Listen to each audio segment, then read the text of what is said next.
Good morning बच्चों। हम पाठ 12 टेलीविज़न के पितामह बेयर्ड पाठ पढ़ रहे थे। बच्चों, इस पाठ को पढ़ते समय आपके सामने कुछ रेखांकित शब्द आए होंगे, उसे आप अपनी क्लास और कॉपी में लिख लेंगे। हमने इस पाठ का आधा भाग पिछले वीडियो में पढ़ लिया था।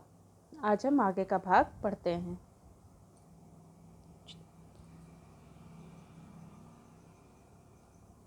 आइए पाठ देख लेते हैं।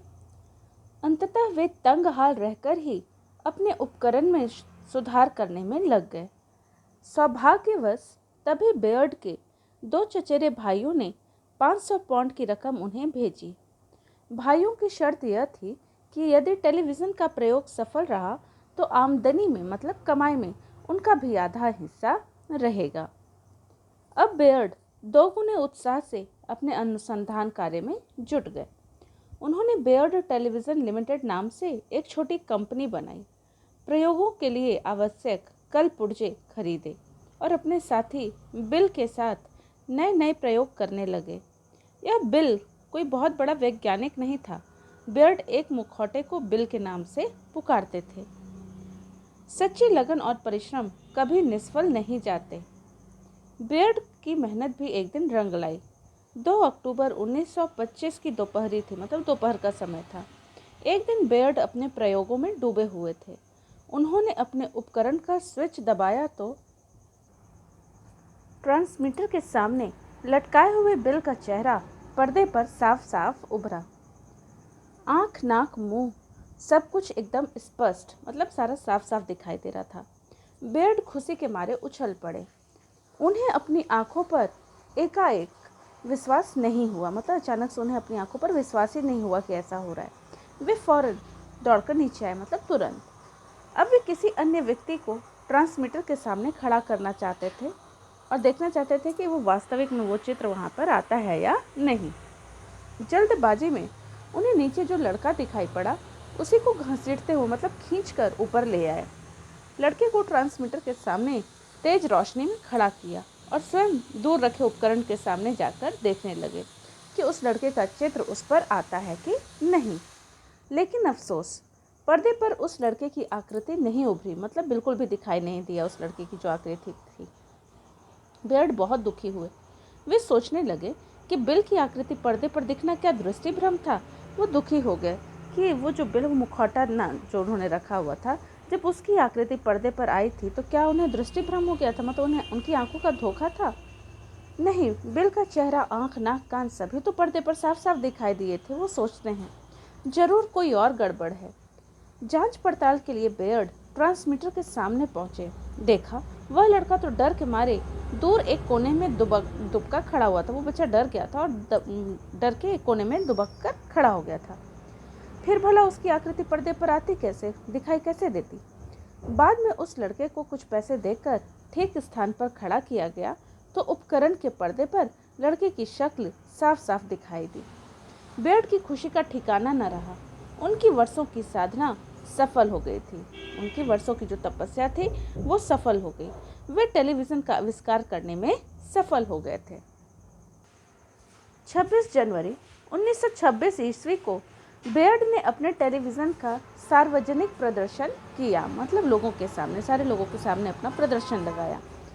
इससे उनकी ख्याति विश्व भर में फैल गई, मतलब प्रसिद्धि सारे विश्व में फैल गई। पर बेयर्ड एक सफलता से ही संतुष्ट होकर चुप बैठने वाले प्राणी नहीं थे कि बस उन्हें एक सफलता मिल गई और उससे संतुष्ट हो गए। वे सिनेमा के लिए टेलीविज़न, रंगीन तथा गहराई वाले 3D टेलीविज़न बनाने के लिए अनुसंधान करने में जुट गए, अनुसंधान करने लगे। सन 1941 ईस्वी में उनका यह स्वप्न भी पूरा हो गया। उन्होंने रंगीन टेलीविज़न की भी खोज कर ली। इससे पूर्व सन 1931 ईस्वी में बेयर्ड ने अमेरिका की यात्रा की। वहाँ उन्हें पूर्ण सम्मान मिला, उन्हें सम्मान दिया गया। अमेरिका प्रवास के दौरान, प्रवास मतलब रहना वहाँ जाके, तो अमेरिका प्रवास के दौरान बेयर्ड ने अपने मित्र मार्गरेट अल्बू को भी अमेरिका बुलाया। यहीं पर दोनों विवाह बंधन में बंध गए। बेयर्ड चुनौतियों का जवाब देना भली भांति जानते थे। अप्रैल 1927 में अमेरिका की बेल टेलीफोन कंपनी ने वॉशिंगटन से न्यूयॉर्क तक 200 मील तक की दूरी पर टेलीविज़न संदेश भेजकर वाहवाही लूटी, प्रशंसा लूटी। इसके एक महीने बाद ही बेयर्ड ने लंदन से ग्लासगो तक 435 मील दूर टेलीविज़न संदेश भेजकर बेल कंपनी की चुनौती का करारा उत्तर दे दिया। बेयर्ड का अनुसंधान कार्य टेलीविज़न तक ही सीमित नहीं था। बस वो टेलीविज़न से रिलेटेड खोज ही नहीं कर रहे थे, इलेक्ट्रॉनिक टेलीविज़न के साथ साथ उन्हें रडार के क्षेत्र में भी महत्वपूर्ण कार्य किया। बेयर्ड का मन न जाने क्या क्या करने को तड़पता था, पर बीमारी उनका पीछा नहीं छोड़ रही थी। अस्वस्थ होने के कारण वे कई बार महत्वपूर्ण समारोहों में सम्मिलित नहीं हो पाते थे, वहाँ नहीं जा पाते थे। 8 जून 1946 में बेयर्ड के ट्रांसमीटर का उपयोग करके बीबीसी ने द्वितीय विश्व युद्ध में मित्र देशों की विजय के उपलक्ष्य में सेना की शानदार परेड का सीधा प्रसारण किया। इस अवसर पर बेयर्ड को भी आमंत्रित किया गया था, उन्हें भी इनवाइट किया गया था, बुलाया गया था। अस्वस्थता मतलब तबीयत ठीक ना होने के कारण वे इस समारोह में सम्मिलित ना हो सके, वहाँ पर नहीं जा पाए। इसके 6 दिन बाद ही 14 जून 1946 को बेयर्ड केवल 58 साल की उम्र में इस संसार से विदा हो गए, अर्थात उनकी मृत्यु हो गई। आज बेयर्ड हमारे बीच नहीं है, पर उनका खोजा हुआ टेलीविज़न हमें युगों तक उनकी याद दिलाता रहेगा। वे जीवन भर अभावग्रस्त रहे, मतलब कभी भी उन्होंने एक परिपूर्ण जीवन नहीं जिया, हमेशा आर्थिक तंगी से जूझते रहे। उनके मार्ग में बहुत सी बाधाएं आई, मतलब रुकावटें आई, मुसीबतें आई, पर उन्होंने हार नहीं मानी। जो कुछ करने की ठानी उसे उन्होंने पूरा करके दिखाया। उनके जीवन से हम धैर्य, आत्मविश्वास, दृढ़ संकल्प, लक्ष्य के प्रति एकांत निष्ठा और अति व्यवसाय की प्रेरणा ग्रहण कर सकते हैं। तो बच्चों, यह था आपका पाठ 12। आप इसे ध्यान से पढ़िए और समझिए। इसके प्रश्न उत्तर जो आपको दिए जाएंगे अपनी क्लास वर्क कॉपी में लिखेंगे। धन्यवाद।